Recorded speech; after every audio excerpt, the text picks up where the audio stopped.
कहीं न खाली कर मोटा है मोटा है मोटा है नाच चुप रहे कहा नहीं सोता है रे कहा न क्यों करके चुप करो भाड़ा का नहीं खींचे रे भौजी भाड़ा दे चौपटी से ए जोर बबुआ हम तोहर भतीजा से हम परेशान बनी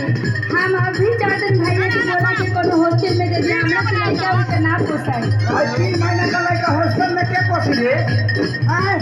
वो मेरा ना बुझाई पैदा मोर लगा दी भी अम्मा खोले का भाई हम करे मुंह के बार मना करे कि मच्छरदानी में मत आई आज हमारी साजा हो गए के बोलता मत रहो का कहने के बाद हम चले मत रहो भौजी मत रहो के हाथे कहीं में खाली कर मोटा है मोटा है मोटा है बोला बबुआ कहे लड़ता है बोला बबुआ कहे लड़ता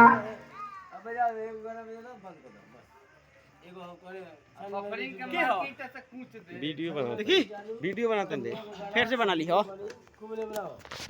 अच्छा सेव हो गए काटा बैग गाना बैग बस बंद कर दिया आवाज प्रेम से आवाज सीधा आवा बजा